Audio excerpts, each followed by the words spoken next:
அனைவருக்கும் வணக்கம். அறிவு பகிர்வு நிகழ்வு 56 அனைவரையும் அன்புடன் வரவேற்கிறது.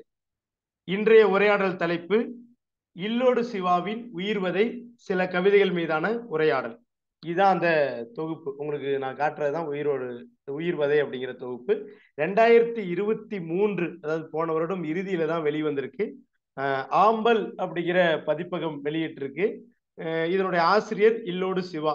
இவர் சிவராஜ், இவருடைய முழு பேரு. இவர் டிஜி வைஷ்ணவா கல்லூரியில் தமிழ் உதவி பேராசிரியராக பணிபுரிந்து வருகிறார். இவர் மரகொத்திகளுக்கு பிடித்த மாணவன் அப்படிங்கிற ஒரு தொகுப்பு வெளியிட்டிருக்காரு. இது இரண்டாவது தொகுப்பு. அவர் படிக்கிற காலத்துல முதல் தொகுப்பு, இப்போது வேலை பார்க்கிற காலத்துல இரண்டாவது தொகுப்பு வெளியிட்டிருக்கிறாரு. இதற்கு சே ரவீந்திரன் ஐயா அவர்களும் தமிழவன் ஐயா அவர்களும் அதாவது அணிந்துரை எழுதியிருக்கிறாங்க. ஒரு தமிழ் பேராசிரியர் எழுதப்பட்ட ஒரு நூல். தமிழ் பேராசிரியராக இருக்கக்கூடிய இருவர் இதற்கு அணிந்துரை எழுதியிருக்கிறார்கள். ஆம்பல்ங்கிற பதிப்பம் வெளியிட்டிருக்கு. எதுக்கு இதை நான் வலுக்கட்டாயமா இதை சொல்றேன் அப்படின்னா, ஒரு தமிழ் துறையிலிருந்து வெளிவரக்கூடிய நூல் என்பதை கடந்து இது வேறு வகையில் மிக முக்கியமான நூல். இது எங்களுடைய உரையாடல் வழியாக உங்களுக்கு தெரிய வரும். ஒரு கவிதை நூலை குறித்து முழுமையாக உரையாடுவது என்பதை விட அதில் ஒவ்வொரு கவிதையும் நமக்கு ஒரு பிரதி தான். அப்ப சில பிரதிகளை எடுத்து வைத்துட்டு, சில கவிதை பிரதிகளை எடுத்து வைத்துக் கொண்டு அதன் மீது எங்களுடைய வாசிப்போடு அணுக்கமான கவிதைகளை வைத்துக் கொண்டு உரையாட இருக்கிறோம். இந்த உரையாடலுக்கு ஏன் தேர்ந்தெடுத்தோம் அப்படிங்கிறதுக்கான பதில் உரையாடலின் இறுதியில் வாசகர்களாகிய நீங்கள் பெறுவீர்கள். இப்பொழுது நேராக உரையாடலுக்குள். முதலில் தோழர் முத்தையன் அவர்கள். அனைவருக்கும் வணக்கம். உயிர்வதை இல்லோடு சிவா அவர்கள் எழுதின இந்த உயிர்வதை நூல் குறித்தான சின்ன ஒரு அறிமுகத்தை கொடுக்கிற நோக்கில தான் நம்மளுடைய உரை அமையும் அப்படின்னு நான் நினைக்கிறேன். ஒரு ஒரு மகிழ்ச்சிகரமான ஒரு செய்திகளா நம்ம பார்க்க முடியும்.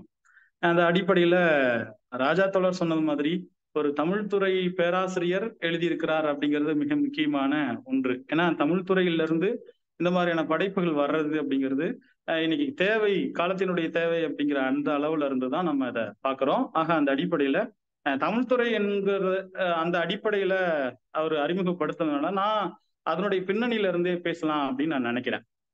உதாரணத்துக்கு அமைப்பியல் என்கிற ஒரு சிந்தனை நமக்கு தெரியும். மொழி குறித்தான பார்வை அப்படின்னு வரும்போது மொழி குறித்தான பார்வையில பெரிய அளவுக்கு மாற்றம் ஏற்பட்டது அப்படின்னு சொன்னா அந்த அமைப்பியல் திறனாய்வு, அமைப்பியல் சிந்தனை வந்ததுக்கு பின்னாடிதான் பல்வேறு விதமான மாற்றங்கள் ஏற்பட்டது அப்படிங்கிறது நமக்கு தெரியும். ஆக அந்த வகையில இங்க இந்த கவிதைகள் அதற்கான முக்கியத்துவம், அதாவது அமைப்பியல் ரீதியாக சிந்திக்கப்பட்டிருக்கக்கூடிய சிந்தனை இந்த கவிதைகள்ல பெரும்பாலும் இடம்பெற்றிருக்கிறதா அப்படிங்கிற மாதிரியான விஷயங்களை தான் நான் பார்க்கிறேன். ஏன்னா இது ஒரு ஜாலியா கடந்து போற அல்லது வாசகர்களை மகிழ்ச்சி கொள்ள வைக்கிற படைப்பா பார்க்க முடியுமா அப்படின்னு சொன்னா அதை தாண்டின ஒன்றா, காலத்திற்கும் தேவையான ஒன்றா இந்த படைப்பு இருக்கிறத நம்மளால உணர முடியுது.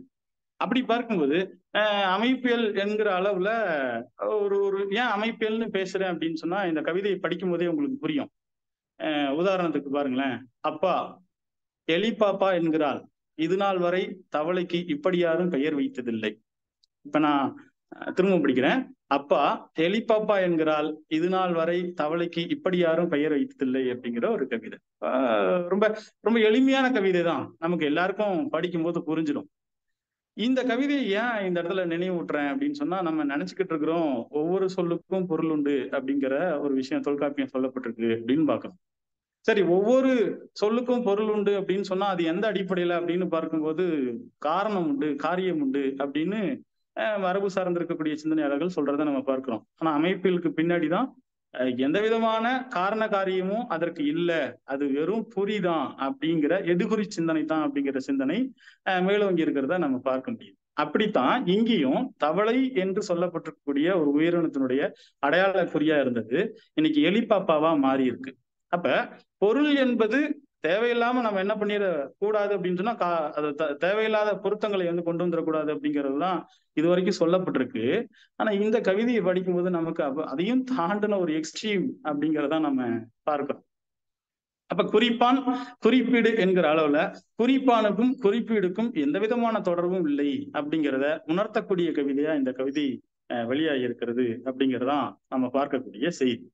அதே மாதிரி அமைப்பிலுக்கு பிறகான சிந்தனை அப்படின்னு வரும்போது தமிழவனுடைய இந்த மொழிதல் கோட்பாடு அப்படிங்கிறத நமக்கு நினைவுக்கு வரும். அது அமைப்பிலை அடிப்படையாக வைத்து கொண்டு உருவாக்கப்பட்ட ஒரு சிந்தனை, ஒரு தியரி அப்படின்னு நமக்கு தெரியும். ஆக அந்த அடிப்படையில நான் நீ என்பது இந்த முரண்தன்மை, அமைப்பில் சொல்றது எதிர்மை அப்படிங்கிற ஒரு விஷயம், இருமை எதிர்வு தன்மை அப்படிங்கிற ஒரு விஷயம். அந்த அடிப்படையில நான் நீ என்கிற ஒரு பண்பு இந்த கவிதை தொகுப்பு முழுக்க இடம்பெறதை நம்மளால பார்க்க முடியும். அது முரண்களை அடிப்படையாக கொண்ட கவிதைகளாக கூட நம்ம எடுத்துக்க முடியும். ஆனா அந்த முரண் எதற்காக உருவாக்கப்பட்டிருக்கிறது, எந்த அடிப்படையில் உருவாக்கப்பட்டிருக்கிறது அப்படின்னு பார்க்கும்போது இதுல ஒரு அதிகாரத்தன்மைக்கு எதிரான ஒரு பார்வை இருக்கிறத நம்மளால பார்க்க முடியும். இந்த கவிதை தொகுப்பு முழுக்கவே நம்ம நினைக்கிறோம் ஆண் பெண் அப்படிங்கிற ஒரு பார்வை. இது ஏற்கனவே காலங்காலமா இலக்கியத்துல பேசப்பட்டிருக்கக்கூடிய ஒரு விஷயம். ஆக அந்த வகையில பார்க்கும்போது இங்க இந்த கவிதைகள் இருக்கக்கூடிய பல கவிதைகள்ல அதிகாரத்துக்கு எதிரான குரல்கள், ஆண் பெண், அதாவது ஆண் அதிகாரத்துக்கு எதிரான குரல்கள் வெளிப்படுறத நம்ம பார்க்க முடியுது. ஆக அந்த அடிப்படையில ஒரு கவிதைக்கான அழகியல் அப்படின்னு வரும்போது இன்மையை குறித்து பேசுவது, மௌனம் குறித்த உரையாடல்களை உருவாக்குவது, ஆண் அதிகார சமூகத்தால் மதம் சார்ந்திருக்கக்கூடிய ஆதிக்க மனோபாவத்தால் இழந்து போயிருக்கக்கூடிய சமூக வயமாக மாற்றப்பட்டிருக்கக்கூடிய தன்னிலைகள் தொடர்ந்து தன்னிலைகளை உருவாக்குவதற்கான விஷயங்களாக இந்த தொகுப்புகள்ல பல்வேறு கவிதைகள் இடம்பெறுவதும் முக்கியம்னு நாம் நினைக்கிறோம். அப்ப அந்த அடிப்படையில தான் இங்க இன்மையை பற்றி பேசக்கூடிய கவிதை ரொம்ப முக்கியமான ஒன்று. தொடர்ந்து நம்ம பேசிக்கிட்டே இருக்கிறோம். ஒரு கவிதைக்கான அழகியல் அப்படின்னு வரும்போது இடைவெளி என்பதும், இன்மை என்பதும், மௌனங்களை உருவாக்குவது என்பதும், இருண்மைகளை உருவாக்குவது என்பதும், படிமங்களை உருவாக்குவது என்பதுமான பல்வேறு கூறுகளை நம்மளால சொல்ல முடியும். அப்படித்தான் இங்கேயும் கவிதைகள் அமைந்திருக்கிறது.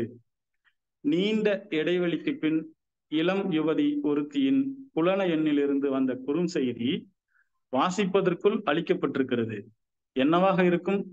தன் சொல்லாத காதலை சொல்லியிருப்பாளோ, சொல்லி பயன் என்ன என அழித்திருப்பாளோ, வஞ்சம் தீர வசைப்பாடியிருப்பாளோ, பஞ்சம் தீர உதவி கேட்டிருப்பாளோ, இல்லை யாரென வினவி பின் யாரா இருந்தால் என்ன என விலகி போயிருப்பாளோ, என்னவாக இருந்தால் என்ன, அவள் போய்விட்டால் நான் அங்கேயே இருக்கிறேன் என்கிற இந்த கவிதை ஏதோ ஒரு விஷயம், ஏதோ அது இன்மையை ஏற்படுத்தி இருக்கிறது. அந்த இன்மையை புரிந்து கொள்ளும் போதுதான் இதனுடைய சுவாரஸ்யம் புரியுது. அப்ப நம்ம வாட்ஸ்அப்ல வரக்கூடிய செய்தி அப்படின்னு கடந்து போக முடியல, வாட்ஸ்அப்ல டெலீட் பண்ணியிருக்கக்கூடிய செய்தி அப்படின்னு கடந்து போக முடியல. ஆனா அந்த டெலீட் செய்யப்பட்ட ஒரு விஷயம் இருக்கு பாருங்க, அது அங்கேயே அவனை தேங்கி ஈர்க்க செய்கிறது அப்படிங்கிறது தான் இது கவிதைக்கான அழகியல். அப்ப அப்படி பார்க்கும்போது மௌனம் தொடர்பான பல கவிதைகள் இந்த தொகுப்புல இடம்பெற்றிருக்கிறதையும் நம்மளால பார்க்க முடியுது. மௌனம் முதல் கவிதையே மௌனத்தை அடிப்படையாக கொண்ட கவிதை தான், ரொம்ப முக்கியமான கவிதை அப்படின்னு நம்ம பார்க்கிறோம். அதுல 13வது கவிதை பாருங்க, இன்னும் ரொம்ப முக்கியமான ஒரு கவிதை. நம்ம கேள்விப்பட்டிருக்கிறோம் மிரர் ஸ்டேஜ் அப்படின்னு சொல்லக்கூடியது, லக்கான் சொல்லக்கூடியது, உலகியல் அடிப்படையில லக்கானும் நம்ம லக்கான் சொல்லக்கூடிய ஒரு விஷயம். மிரர் ஸ்டேஜ எப்படி அதாவது தன்னிலையில நான் என்கிற ஒரு விஷயம் இருக்கு பாருங்க, நான் எனக்குள்ளாக உருவாக்கி இருக்கக்கூடிய சிந்தனை, நான் எனக்காக உருவாக்கி இருக்கக்கூடிய எதிரி அப்படின்னு பார்க்கும்போது தன்னிலைகள் தங்களுக்குள்ளாக பேசிக்கொள்ளக்கூடிய விஷயங்கள் இருக்கு பாருங்க, அந்த மௌனத்தை ரொம்ப அழகா பதிவு செய்திருக்கிறார். 13வது கவிதை பாருங்க, மிக நீண்ட நாட்களாக நான் உன்னோடும் நீ என்னோடும் பேசிக்கொள்ளவில்லை. நான் பேசாதது குறித்த கவலையை நீ யாரிடமும் சொல்லி இருக்க மாட்டாய். நீ திமிர்காரி. நீ பேசாதது குறித்த ஏக்கத்தை நான் எனக்குள்ளே புலம்பிக் கொண்டிருக்கிறேன். நான் அகங்காரன். திடீரென சந்திக்கும் ஒரு நாளில் நம் புன்னகைகள் ஆற தழுவி கொள்ளும். எப்படி இருக்கீங்க என்பாய். நல்லா இருக்கேன் நீ என்பேன். அப்படி ஒரு ஆனந்தத்தோடு விடை பெறுவோம். அடுத்த சில ஆண்டுகள் கவலையோடும் ஏக்கத்தோடும் நம் மௌனம் தொடரும். அதே ஆனந்தத்திற்காய் அப்படின்னு பேசுறார். ஆனந்தம் எந்த அடிப்படையில தொடருது அப்படின்னா மௌனத்தின் அடிப்படையில.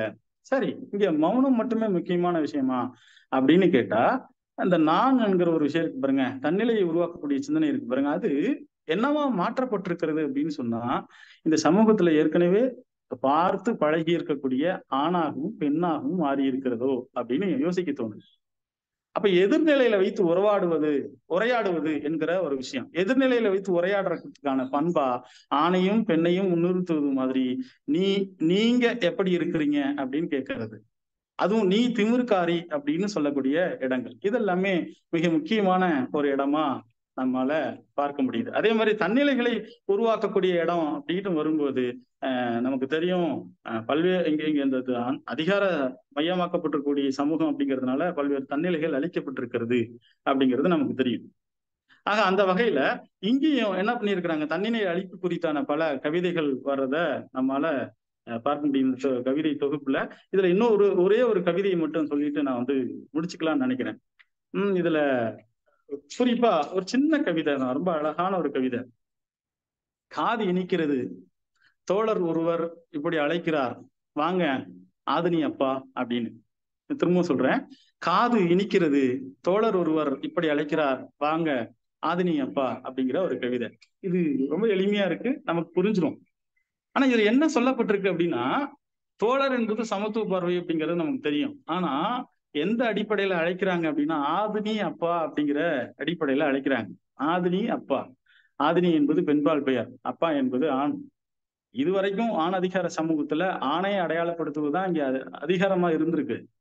ஆண் அடிப்படையில் தான் பெண் அடையாளப்படுத்தப்பட்டிருக்கிறாள் அப்படிங்கிறது நமக்கு தெரியும். ஆனா இவர் என்ன விரும்புறார் அப்படின்னு பார்க்கும்போது, பெண்ணை அடிப்படையாக கொண்டு ஆணை அடையாளப்படுத்துவதற்கான ஒரு விஷயத்தை உருவாக்குறார். இது மிக முக்கியமான ஒரு சிந்தனையா நான் பார்க்கிறேன்.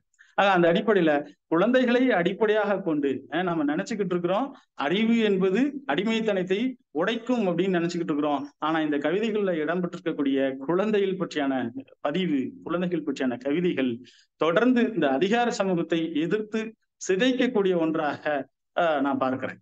ஆக அந்த வகையில இது ஒரு மிக முக்கியமான கவிதை தொகுப்பு அப்படின்னு தெரிவித்துக் கொண்டு வாய்ப்புக்கு நன்றி கூறி விடைபெறுகிறேன். நன்றி. தோழர் முத்தையன் அவர்களுக்கு நன்றி. இரண்டாவதாக தோழர் கந்தசாமி அவர்கள். அனைவருக்கும் வணக்கம்.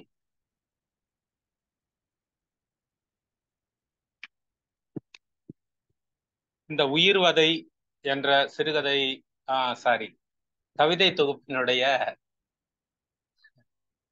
மொழிக்கு வந்து அப்படி ஒரு நிச்சயமற்ற தன்மை இருக்குது. அதனாலதான் கவிதை சிறுகதைன்னு வருது.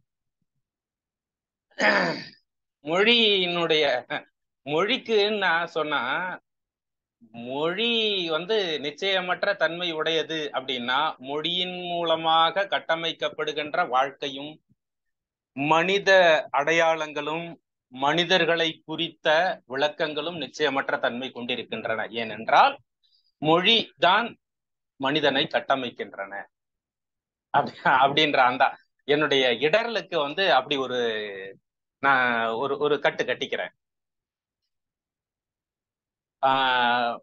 தோழர் சிவராஜ் அவர்களுடைய இல்லோடு சிவா எனப்படுகின்ற சிவராஜ் அவர்களுடைய இந்த உயிர்வதை என்ற கவிதைகளை குறித்து பேசுவதற்கான வாய்ப்பு கிடைத்தமைக்காக நான் மகிழ்கிறேன். ஏனென்றால் இது வந்து ஒரு நட்பு ரீதியான ஒரு மகிழ்ச்சி இல்லை. மொழிய கையாளுவதில் உள்ள நுட்பங்கள், மொழியினுடைய மாயத்தன்மைகள், மொழிக்கும் வாழ்க்கைக்கும் இடையிலான ஒரு ஒரு ஒரு ஆழ்ந்த உறவுகள் சார்ந்த ஒரு ஒரு ஒரு எண்ணம் அல்லது ஒரு தெளிவு அல்லது அதை சார்ந்த ஒரு அதை சார்ந்த ஒரு தேடல் உள்ள ஒரு மனிதனுடைய கவிதைகளை குறித்து நாம் பேசப்போகிறோம் என்ற வகையில தான் எனக்கு அந்த சந்தோஷம் இருக்கு. பெரும்பாலும் வந்து நட்பு அப்படின்னு சொல்ல போனா வந்து இவங்க என்னுடைய நட்பு வட்டத்துல இருக்கிறாங்க, அதனால வந்து இவங்க வந்து இவங்களுடைய நன்மை தீமைகள் அல்லது வந்து வாழ்க்கையினுடைய ஏற்ற இறக்கங்கள்ல நாம பங்கு கொள்றோன்றதை தாண்டி நட்பு என்பது வந்து அறிவு அடிப்படையிலான ஒரு மன எழுச்சியை உருவாக்குவதற்கான அடிப்படைகளை கொண்டிருக்கின்றனவா என்ற அடிப்படையில ரொம்ப முக்கியமானதுன்னு நான் கருதுறேன். ஒரு நட்புன்றது வந்து ஒரு அறிவு எழுச்சி அடிப்படையிலான நமக்கு ஏதாவது வந்து சிந்தனைகளை தூண்டுகின்ற வகையில இருக்குதா அப்படின்னு நான் யோசிக்கிறேன். அந்த வகையில இல்லோடு சிவாவினுடைய கவிதைகள் இல்லோடு சிவாவினுடைய கவிதைகள் நட்பின் அடிப்படையிலான அவருடைய கவிதைகளை வாசித்தல் அப்படின்ற ஒரு ப்ராசஸ் இருக்கு இல்லையா? இந்த ப்ராசஸ் வந்து நம்முடைய மன உலகங்களை அல்லது மொழியால் கட்டமைக்கப்பட்ட மன உலகங்களை வந்து எந்த அளவுக்கு வந்து தாக்குறவு செலுத்துது அப்படின்ற வகையில வந்து நமக்கு நிறைய விஷயங்கள் வந்து கிடைக்கிது. அதனால வந்து நாம ரொம்ப சந்தோஷப்படுறோம் அப்படின்ற வகையில தான் நான் யோசிக்கிறேன். மொழி மனிதர்களை உருவாக்குகிறதா, மனிதர்கள் மொழியை உருவாக்கினார்களா அல்லது மொழி மனிதர்களை உருவாக்குகிறதா என்ற கேள்வியில மொழிதான் மனிதர்களை உருவாக்குகிறது, மனித உறவுகளை பற்றி பேசுகிறது, மனித மனங்களை பற்றி மொழிதான் பேசுகிறது, மொழிதான் வந்து மனிதர்களை இயக்குகிறது, மொழிதான் மனித வாழ்க்கையை ஆக்குகிறது, மொழிதான் மனித வாழ்க்கையை அழிக்கிறது, இயக்குகிறது, எல்லாவற்றையும் செய்கிறது என்ற தளத்தில் இருந்து கொண்டு இத்தகைய கவிதை தொகுப்புகளை நாம் அணுக வேண்டியவர்களாக இருக்கிறோம். இதனுடைய ஒரு கூறாகத்தான் இந்த கவிதை தொகுப்புக்கு ஒரு அணிந்துரை மாதிரி ஒரு வாழ்த்துறையோ அணிந்துரையோ எழுதிய தமிழவன் அவர்கள் இல்லோடு சிவா அவர்களுடைய மொழி இதுவரையிலான மொழியாக இல்லாமல் ஒரு புது மொழியை உருவாக்குகிறது அப்படின்னு அவர் சொல்றாரு. அப்போ மொழியினுடைய முக்கியத்துவம் நமக்கு என்ன அப்படின்னு தெரிய வருகிறது. அந்த வகையில இவருடைய கவிதைகள் வந்து மொழிக்கும் சொந்த வாழ்க்கை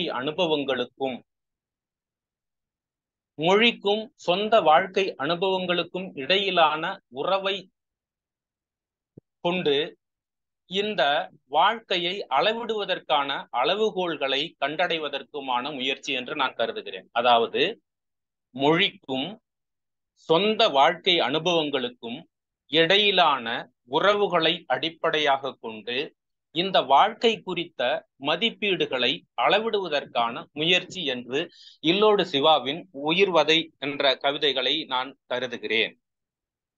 மாடு மேய்ந்து போகும் நுனிப்புள்ளாய் பலதும் மாட்டை கட்டி போடும் ஆழம் அடிவேராய் சிலதுமாக எங்கும் துளிர்த்து கொண்டிருக்கிறது காதல் என்று இவர் எழுதுகிறார். மாடு நுனிப்புள்ள மேய்ந்துகிட்டு இருக்கு. ஆலமரத்தினுடைய அடியில மாட்டை வந்து அது வந்து ஓடி போகாத அளவுக்கு கட்டி போடுறாங்க. ஒரு நுனிப்புல் மேய்தல் ஒரு ஓடி போகாத வகையில கட்டி போடுதல் என்ற இரண்டு அடிப்படைகளுக்குள்ளார காதல் என்பதை வந்து பொருத்துகிறார். இந்த காதல் என்ற இந்த விஷயத்தை எடுத்துட்டு அதுல வாழ்க்கை என்பதையும் பொருத்தலாம், அல்லது அறிவு என்பதையும் பொருத்தலாம், அறிஞர்கள் என்பதையும் பொருத்தலாம். இப்படி ஒரு வாழ்க்கையினுடைய மிக முக்கியமான அம்சங்களை விளக்குவதற்கான படிமங்களை உருவாக்குவதில் வந்து சிவராஜ் அவர்கள் அல்லது எல்லோடு சிவா அவர்கள் வந்து சிறப்பாக இருக்கிறார் என்பதை நாம் புரிந்து கொள்ள முடிகிறது.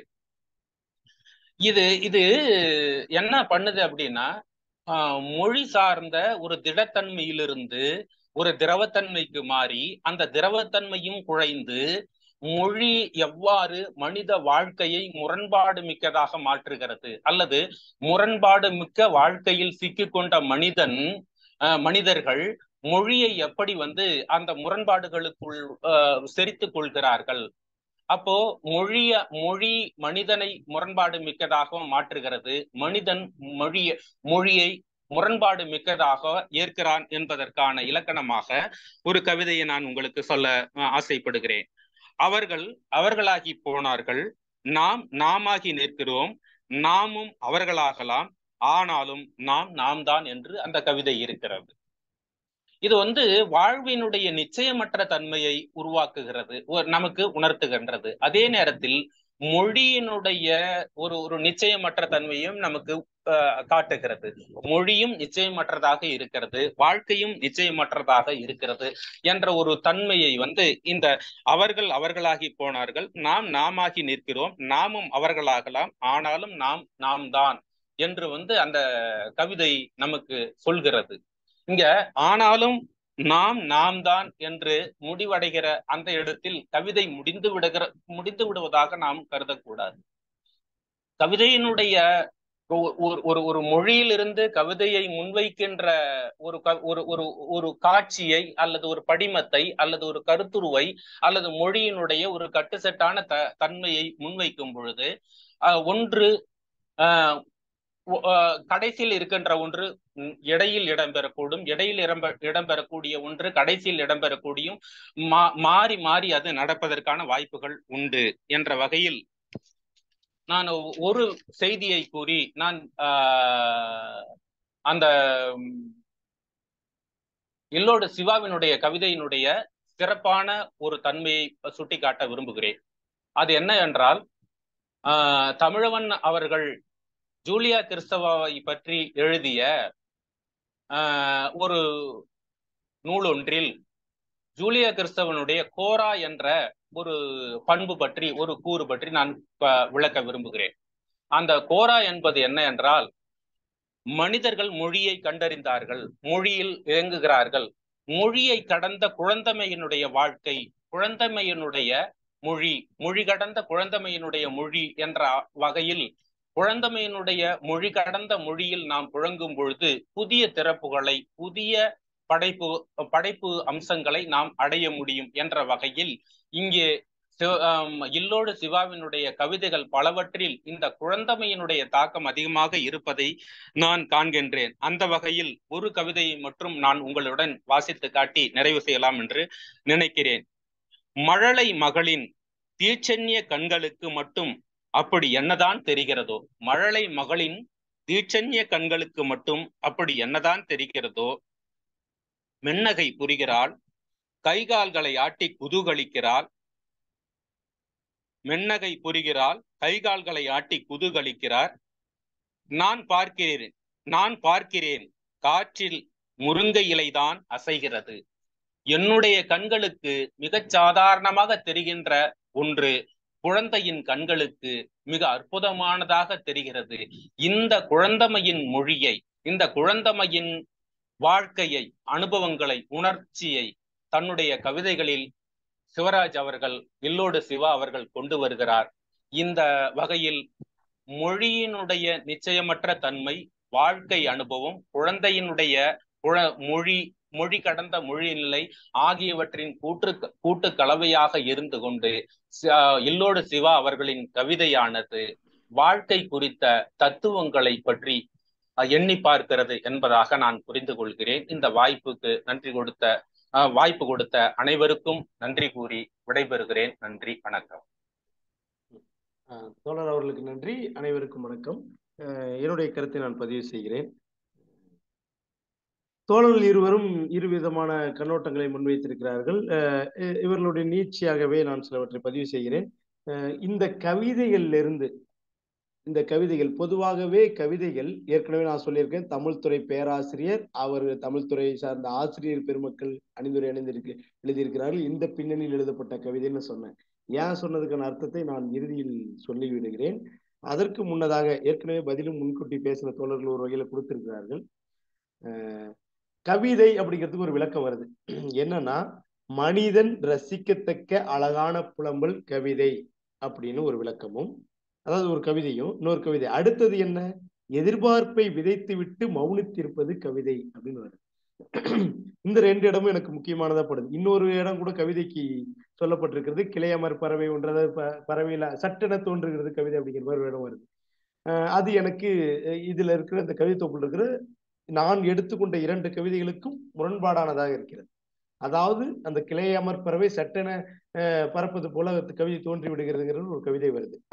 அப்ப எழுத்தை சாதாரணமாக்கக்கூடிய செயல் இருக்குல்ல, அந்த விளக்கம் எனக்கு, கவிதைக்கு கொடுக்கக்கூடிய விளக்கம் எனக்கு முரண்பாடாக தோன்றுகிறது. ஆனால் இது ரெண்டு விளக்கத்தை ஒப்பிடும் போது இது என்ன சொல்கிறது என்றால், மனிதன் ரசிக்கத்தக்க அழகான புலம்பல்னா, புலம்பல் முதல்ல கவிதை தனிநபர் புலம்பலா வரக்கூடிய கவிதை தொகுப்பை நிராகரிக்குது.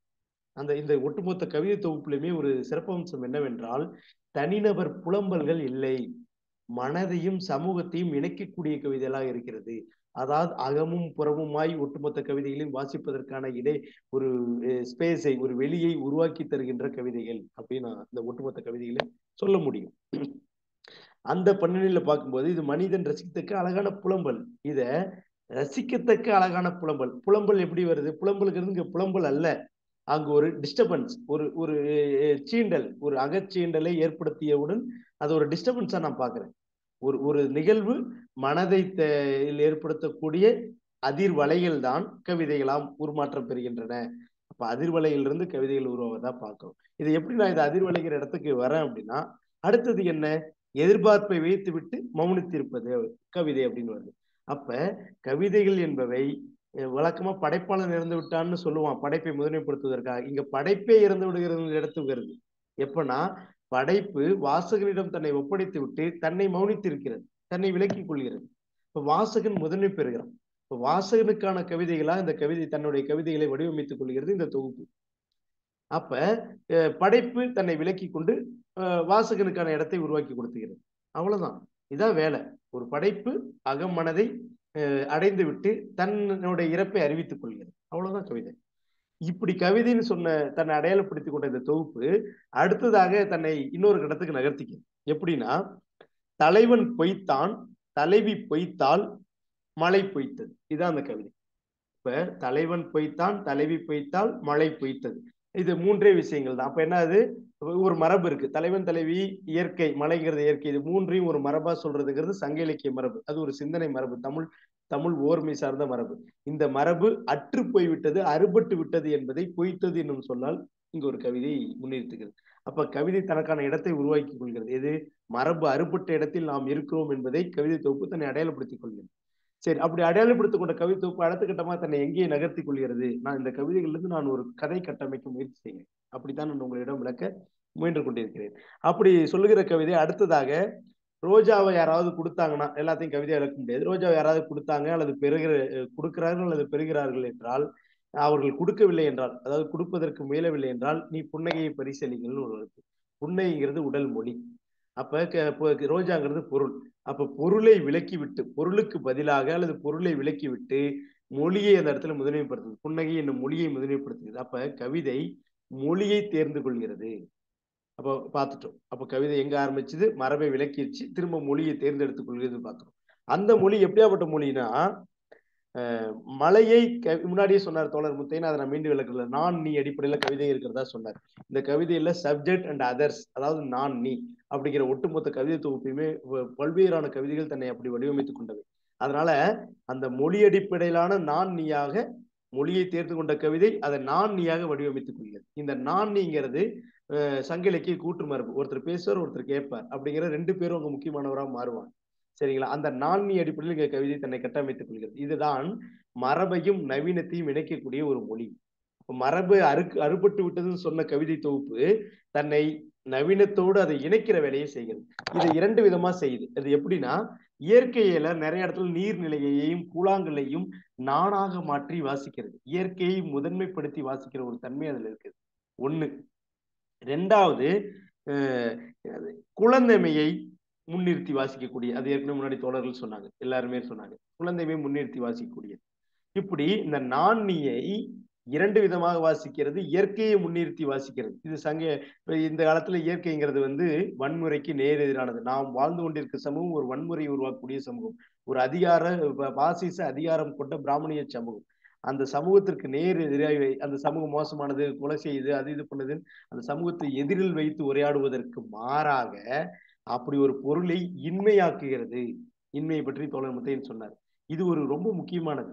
இன்மையாக்குகிறது, அதாவது இல்லாமலாக்குகிறது. எப்படின்னா, இயற்கையை முன்னிலைப்படுத்தி வாசிப்பதன் வழியாக, குழந்தைமையை முன்னிலைப்படுத்தி வாசிப்பதன் வழியாக வன்முறையற்ற அதிகாரமுடைய ஒரு சமூகத்தை கேலி பொருளாக்குகிறது, அல்லது அந்த பொருளை இன்மையாக்கு. அப்படி ஒண்ணு இந்த உலகத்துல இல்லப்பா, இதுதான் இருக்குது. எது இருக்குது? இயற்கை இருக்குது, குழந்தை இருக்குது, இதுதான் இருக்கு. எங்க போய் நீ சொல்றது வன்முறை இருக்குதுன்னு அந்த கவிதைகள் அந்த பொருளை இன்மையாக்குவதன் வழியாக அதை இந்த சமூகத்திலிருந்து ஓரம் கட்டுகிறது என்பதாக நாம் இந்த ஒட்டுமொத்த கவிதை தொகுப்பை நாம் இணைத்து வாசிக்கலாம். அப்படி அந்த நாணி அடிப்படையில் உருவாகிற கவிதை என்ன செய்யுது அப்படின்னா, தன்னிலையே உடைச்சி வாசிக்குது, உள் உரையாடலாக மாற்றுகிறது. அதெல்லாம் நான் முத்தையன் தோழர் சொன்னார். சில கவிதைகளை சொல்றேன். உள் உரையாடலா உருவாகுது, புறம் சார்ந்த உரையாடலா இருக்குது, அகத்தையும் புறத்தையும் இணைத்து வாசிக்குது. இப்படி பலவிதமா அந்த நான் நீகள் வேறுபட்டு அமையுது. உதாரணத்துக்கு இப்படி ஒரு 3 கவிதைகளை சொல்றேன். என்னை விட பெரிய துரோகி எனக்கு வேறு யாரும் இல்லை, உனக்கு நீ. அவ்வளவுதான் கவிதை. இந்த கவிதை வழக்கமா துரோகி நம்ம புரிஞ்சுக்க கூடாது.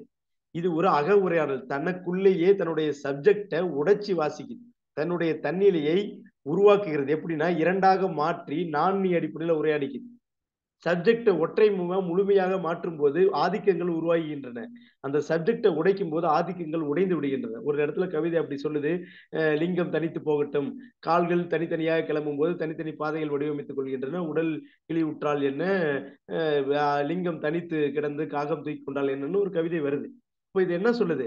சப்ஜெக்டை தன்னிலையை உடைத்து வாசிக்கும் போது முழுமைத்தன்மையை உடைக்கிறோம். முழுமைத்தன்மை தான் அதிகாரத்திற்கான இடம். முழுமைத்தன்மை உடைபடும் போது அதிகாரம் உடைகிறது. நான் நீயை முன்னிலைப்படுத்தி வாசிக்கும் போது, ஏன்னா நான் நீயை வாசிக்கும் போது இரண்டும் பொருளுடையதாக மாறுகிறது. இது ஒன்று ஏற்றம் இறக்கம் அல்ல. இது ஏற்றம் இறக்கம் இருக்கிறதையும் அடையாளப்படுத்தக்கூடிய கவிதை. இன்னொரு கவிதையை பாருங்க. ஒரு இன்னொரு கவிதை இப்படி வருது. தலித், இப்ப குடிசை மாளிகைன்னு வரும். குடிசைங்கிறது தலித், ஒரு தலித். தலித்தை முதன்மைப்படுத்தி வாசிக்குது பாருங்க. மாளிகைங்கிறது முதலாளித்துவம். முதலாளித்துவத்தை எதிரில் நிறுத்துது. இந்த நான் நீ என்ன செய்த, தலித்தை முதன்மைப்படுத்தி தலித் பேசு குரலா மாறி நீ என்ன பெரிய ஆளா மாளிகை அப்படிங்கிறது அது கீழே இருக்கக்கூடிய வேலையை செய்யுது. அப்படி ஒரு தலித் குரல்ல நான் அந்த நான் நீல பார்க்க முடியுது. அப்புறம் கூச்சல்களிலிருந்து எப்போது விடுதலை, நீ கூச்சல் இடாத போது, அவ்வளவுதான். இப்ப ஒரு கூச்சலை ஒரு சாதாரணமா தூக்கி எறியக்கூடிய அந்த நான் நீயை பார்க்கலாம். இந்த நான் நீ அகம்புறம், கூச்சல் இடாத போது எப்போது விடுதலைன்னு ஒரு கேள்வி வருது. அப்ப கூச்சல் இடாத போது மௌனிப்பது, இது அகம் சார்ந்தது, இது அகப்புற உரையாடலா இருக்குது. இப்ப இந்த உரையாடலை எப்படி செய்யுதுன்னா அகன்று நிற்றல் வழியாக செய்கிறது. அகன்று நிற்றல்ங்கிற ஒரு சிந்தனையை தமிழவன் தற்போது ஒரு தற்போது வெளிவந்த ஒரு நூல்ல முதன்மைப்படுத்திருக்காரு. இதை குறித்து அறிவிப்பொருள் ஏற்கனவே பேசியிருக்கிறோம். இது ஒரு விஷயத்த ஒரு கவிதையின் வழியா சொல்றேன் பாரு. ஒரு கவிதை எப்படி சொல்லுது, கான்டெக்ட் மட்டும் சொல்றேன். ஒரு இலை இருக்கு, இலைங்கிறது நான். அந்த இலையில ஒரு துளி நீர் இருக்கு, அந்த நீருங்கிறது நீ. இந்த நான் நீயும் அந்த இலையில இருந்து அந்த நீர் அப்படியே வலிக்கி விழுகுது. இலையோட உயிரை எடுத்துக்கிட்டு கீழே வலிக்கி விழுகுது. விழுந்த இடத்துல காதல் முளைக்கிறது. இதுதான் அந்த கவிதை. அப்ப என்னன்னா அந்த இலையிலிருந்து அந்த பிளேஸ்ல இருந்த நான் நீ இடம் அகற்றி இன்னொரு இடத்துல போய் விழுகுது, விலகி நிக்குது.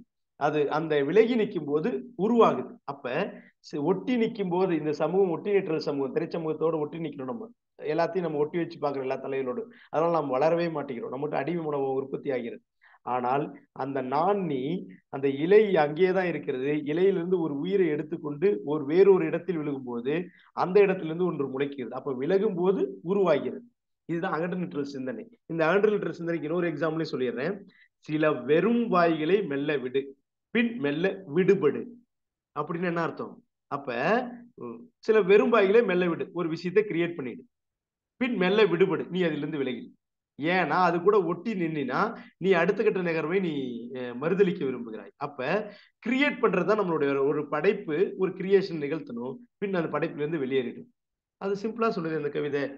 இது ஒரு நானினுடைய வேலையை அதுதான். ஒரு நான் உரையாடணும், உரையாடல இருந்து வெளியேறணும். அதே நேரத்துல இதை பலவித நான்கள் அடிப்படையில் மல்டிபிள் நான்ஸ் கிரியேட் பண்ற ஒரு கவிதை வெளியே உங்களுக்கு சொல்றேன் பாருங்க. இன்னொன்னு, இறந்து விட்ட ஒருத்தி கனவில் சொன்னாள், அவள் கனவில் நான் வருவதாக. இந்த நான் ஷிஃப்ட் ஆயிட்டே இருக்கு பாரு. இந்த நான் ஷிஃப்ட் ஆயிட்டே இருக்கு. இன்னொரு கவிதையில நான் நீ இல்லை, நீ நான் இல்லைன்னு ஒரு கவிதை வரும். இந்த இடத்துல நான் எழுதல. அதுதான் இப்ப இந்த நானை ஷிஃப்ட் பண்ற வேலையை இந்த கவிதைகள் செய்யுது. நான் நீயே உரையாடுகிற அதே நேரத்துல நானை மல்டிபிளா மாற்றக்கூடியது, அதனுடைய இடத்தை நிலைநிறுத்தாமல் இடத்தை மாற்றுகிற வேலையும் செய்கிறது. இது ரொம்ப முக்கியமானதை நான் பாக்குறேன். இப்படி பேசும்போது இன்னொரு இடத்துல பாருங்க, உள் உரையாடல் நான் சொன்னேன், அது ரொம்ப முக்கியம். தனக்குள்ள உரையாடிக்கிறது. அதுல பாருங்க, பேசிடாதவர்கள் பேச்சையே சதா பேசிக்கொண்டிருக்கிறது மனசு. உள் உரையாடல் இது ரொம்ப முக்கியம். தன்னுடைய சப்ஜெக்டை உடைச்சு விளையாடும் போதுதான் சப்ஜெக்ட் முழுமைத்தன்மைக்கு எதிரான ஒரு உதிரி உரையாடலா மாறுதுன்னு நான் சொன்னேன். சரிங்களா? இப்ப இந்த கவிதைகளை நம்ம தொகுத்து ஒரு இடத்துக்கு வந்துருவோம், இறுதிக்கு வந்துட்டோம். இப்ப இப்படி எழுதக்கூடிய இந்த கவிதைகள் இந்த நாணி அடிப்படையில நிறைய ஆணாதிக்கத்தை அம்பலப்படுத்தக்கூடிய கவிதைகளும் பெண் விடுதலை கவிதைகளும் இருக்கு. அப்படி எழுதுகிற ஒரு கவிதை என்ன பண்ணுதுன்னா, ஒண்ணுக்கு அடக்கி வச்சிருக்கான், சிறுநீர் அடக்கி வச்சிருக்கான், போற போக்குல ஆண்கள் அடக்கி வச்சிருக்கேன், தாங்க முடியாம போய் விட்டுறான், ஒரு மூதாட்டி எவ்வளவு காலம் பொறுத்து இந்த அளவு தெரியவில்லை, சட்டென பொழிந்து விட்டால் அப்படின்னு ஒரு இடம் வரும். இது சாதாரண மொழி விளையாட்டு கவிதைகள் தான். அது என்ன சொல்லுதுன்னா, இந்த ஆணாதிக்கத்தை ஒரு நானாக யோசிக்கும் போது ஒரு ஆண் மனது, இந்த கவிதையிலே ஒரு ஆண் மனது இருக்கு. அந்த ஆண் மனது தன்னை ஒரு ஆணாதிக்க மனதாக யோசிக்கும் போது என்ன செய்கிறது என்றால், அதை குற்ற உணர்ச்சிக்கு ஆட்படுத்துகிறது. அந்த குற்ற உணர்ச்சியிலிருந்து அந்த கவிதை வருகிறது. இப்படி ஆண் மனதை குற்ற உணர்ச்சியாக எப்படி மாறுகிறது என்றால், மொழியை முதன்மைப்படுத்தி வாசிக்கும் போது, நான் நீ மாற்றும் போது, முதலாளித்துவ நானை ஒரு தலித்தாக, இப்ப நான் அப்படிங்கிற ஒரு புரிதல் வரும்போது அந்த நான் தலித்தாக மாறுகிறது. அந்த நான் குற்ற உணர்ச்சியுடைய ஒரு ஆணாதிக்கமாக மாறுகிறது. இப்படி வாசிக்கும் போது மொழி அடிப்படையில் அந்த விளையாட்டை நிகழ்த்தும் போது ஆணாதிக்கம் வழக்கமா வந்து அவன் என்னை ஒடுக்குறான், குத்துறான், அடிக்கிறான், உதைக்கிறான், என்னை ஓரத்துல வைக்கிறான், என்னை கட்டுப்படுத்தி வைக்கிறான், எனக்கு சுதந்திரம் இல்லைன்னு புலம்பலாக மாறாமல் அதை இயல்பான மொழிநடையாக மாற்றி போற போக்குல பொழிகிறாள். அப்படிங்கும் போது ஆண் வந்து ஆற்றலை அடக்கி வைக்க திராணியற்றவன், அவனுக்கு வந்து ஒரு கட்டுப்படுத்த அதை ஒரு சக்தி அற்றவன், அவன் தற்காலிகமானவன், டக்குன்னு தோணு டக்குன்னு போய் விட்டு வந்துருவான். அவனால எதுவும் அவன் சிந்தனை உள்ளுக்குள்ள எந்த உருவாக்கமும் நிகழாது. அவன் தோன்றுவான், வெளியேற்றி விடுவான், அவனுக்கிட்ட உருவாக்கமே நிகழாது. பெண் என்பவள் அப்படி உள்ள கிரியேட்டிவ் சோர்சஸ். பெண் என்பவள் அவ இவ்வளவு நாளா அடக்கி வச்சிருந்தா, அவ பொழிய ஆரம்பிச்சானா தாங்க முடியாது, அவ பொழியிறாப்ப. அப்ப அடக்கி வைக்கிறதுங்கிறது அடக்குமுறைன்னு நீ யோசிக்கிற. ஆனா இன்னொரு வகையில இது எப்படி உள்ளுக்குள்ளேயே உருவாகுதுன்னு யோசிக்கணும். அந்த உருவாக்கத்தை முறிஞ்சு அது வெளியேறும்போது அது அவ்வளவு போர்ஸா வெளியேறும். அந்த போர்ஸை எதிர்கொள்ளக்கூடிய ஆற்றல் இல்லை அப்படின்னு அந்த கவிதையெல்லாம் வாசிக்கலாம். அது ரொம்ப முக்கியமானது. இப்ப இதில் வழியாக நான் என்ன சொல்ல வருகிறேன் என்றால், இந்த கவிதைகள் இப்ப தனக்கான இடத்தை உருவாக்கி கொள்கிறது. எப்படி என்றால், தமிழ் துறையிலிருந்து இது போன்ற ஒரு கவிதை உருவாகும் போது, தமிழ் துறை ஒரு மரபார்ந்த சமூகம், எப்பயுமே